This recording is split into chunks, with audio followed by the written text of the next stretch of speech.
Everybody, it's Ken again with XMods Gaming, shooting another video. So this is more like a review and a teardown of the Hyperkin HD cable for the Sega Genesis. And yeah, it says Hyperkin HD TV cable for Genesis 3, Genesis 2, and Genesis 1, made in China. And we're going to do like a teardown on this as well. But right off the bat, what this does, I'll just explain that, is it takes your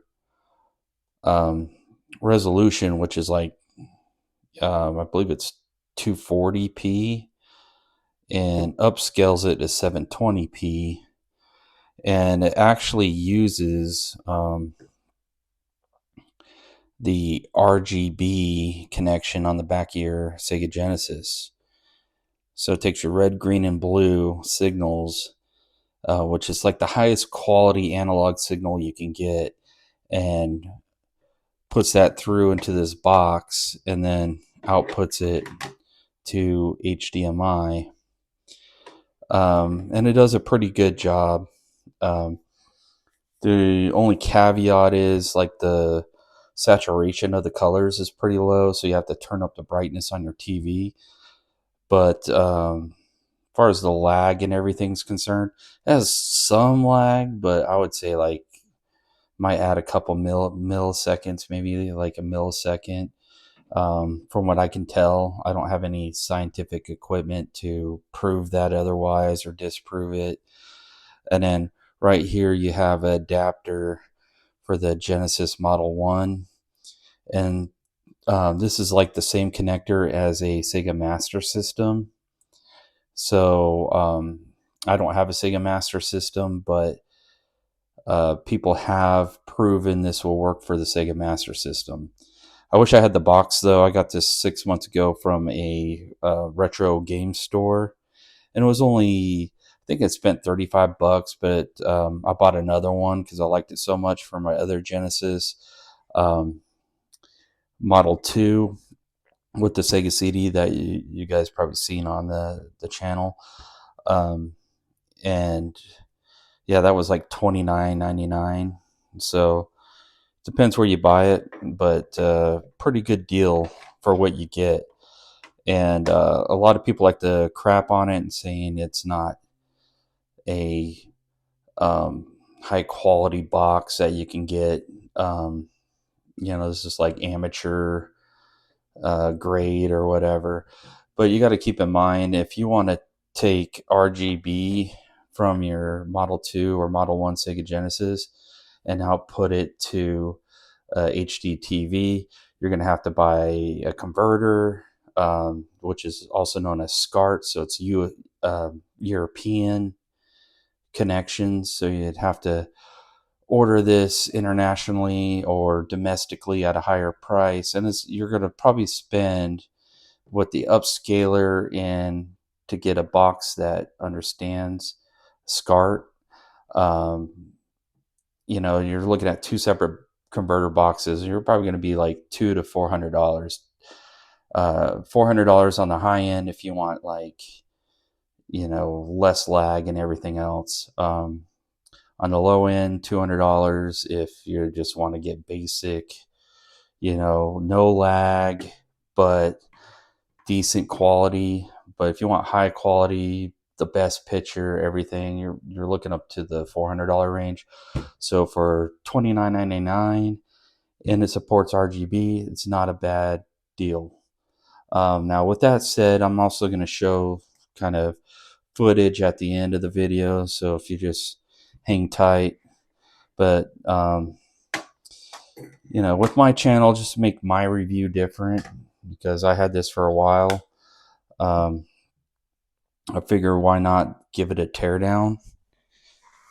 So let's see. It takes standard Phillips. I don't know if this screwdriver will just fit in there. Nope.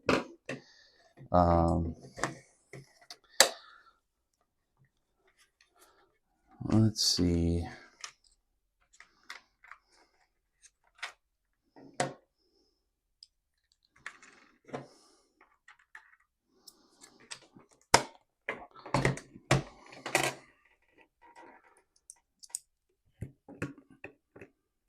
Nope. Let's try dollar store screwdriver.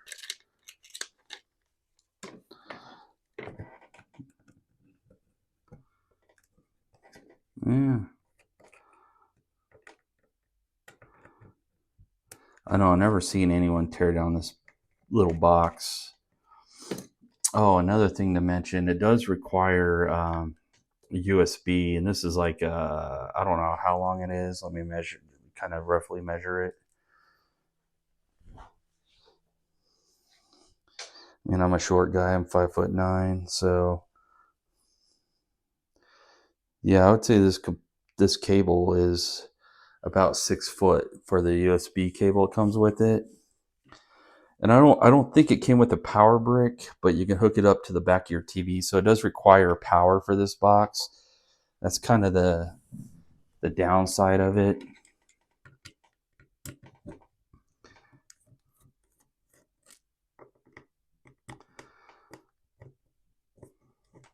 So off camera, I just took that USB cord and then put it to the floor and raised it above my head just to get a rough estimate of how much cable you get. Okay, pretty cool. All right, so we got our aspect ratio switch, so you can do it from 4:3, which I recommend, which puts a square right in the middle of your HDTV, which is how the resolution of the game, so it's like a native resolution. Or you can do 16:9, which will stretch it out. It's even printed on the circuit board there, so that's pretty cool. I kind of like the heat sink. That's pretty cool. I don't think that comes off. I'm not going to try to force it off. But yeah, it's kind of on there crooked, but it's on there nonetheless. And then right here is another chip, but you know, they covered it up with this. But here's a close-up view of it. So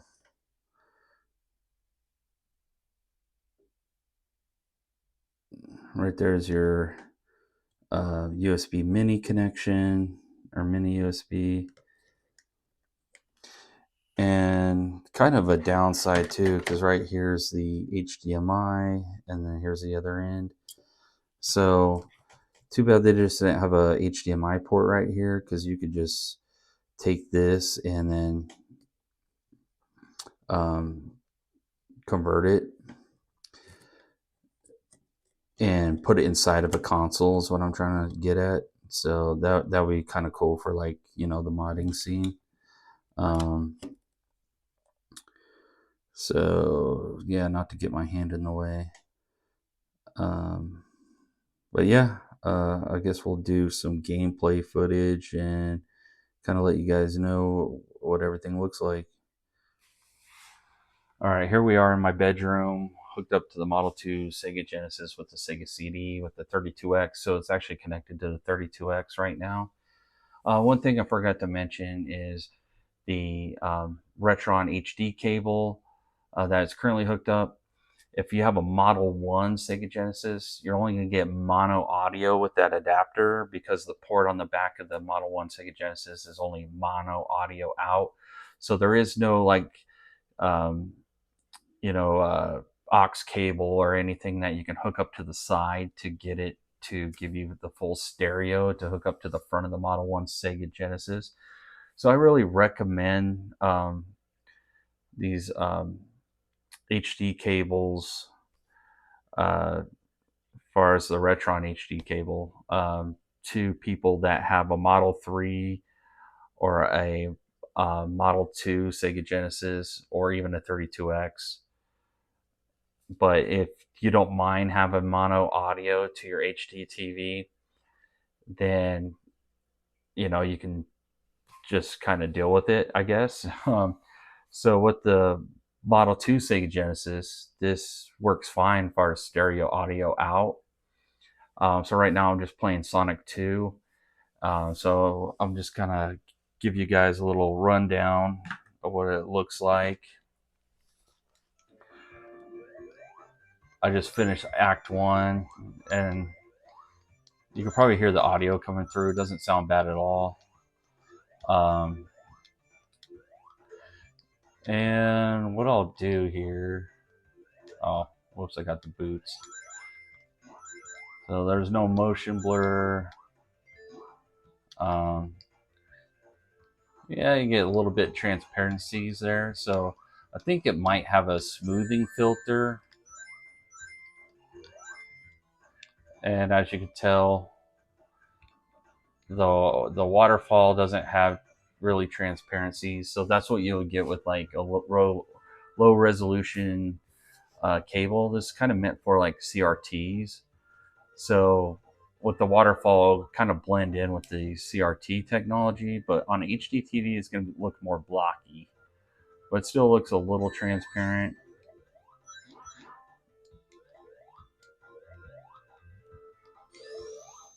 Oh, I should have got the bonus level. Oh well. Demonstration purposes. But the blues look blue. I don't really see any gel bars, which is nice. Sometimes you can get a gel bar effect on most Sega Genesis.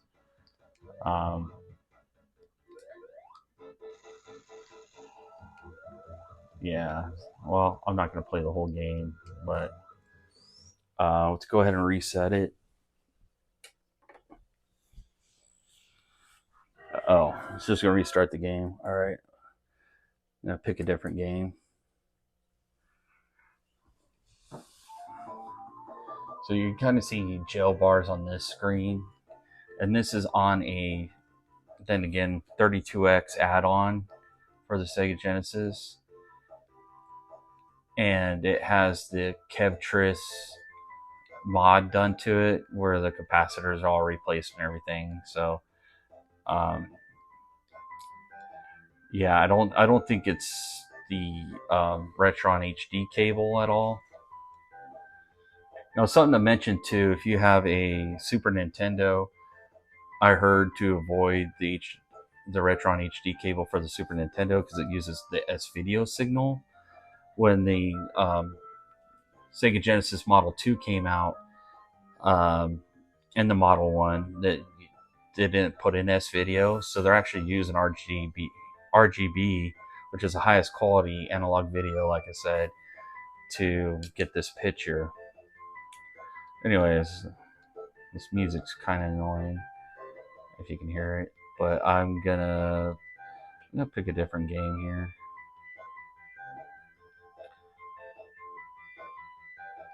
Let's see.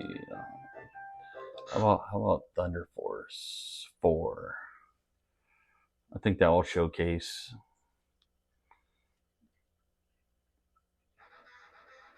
the quality. I wish I had a capture card or something. It's kind of janky, but all right, we'll get into it.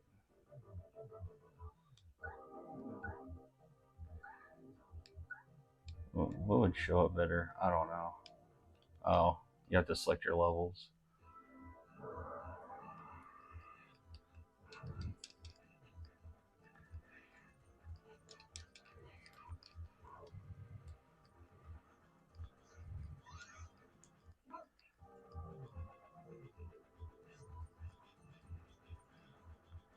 As far as lag, I think you only get like maybe a millisecond of lag. Because most HD devices, you're going to get some type of input lag. As you can tell, I can avoid enemy fire pretty well. And the colors pop pretty good. You can tell there's some kind of filter on it to kind of blend in, which I'm not a big fan of. I'd rather have the blocky pixels, but you know, kind of smoothing effect is the word I'm trying to use. So that's probably the only disadvantage of this. I could probably hook up, because all my consoles are modded to S video, I could probably hook it up to my scaler and see if there's a bigger difference, but I don't want to make this video too long. But then again, you put garbage in, you get garbage out. But S video is pretty good.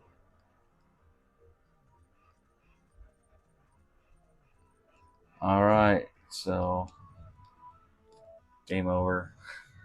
All right, it's Ken with Xmods Gaming. Please rate, comment, and subscribe if you like these kind of videos, and then let me know what other videos you want to see in the future. And you know, this is not a sponsored video, so yeah, please give it a thumbs up and everything. You know, because I spend my own money on this kind of stuff to show you guys, and also for my own benefit as well. So until next time.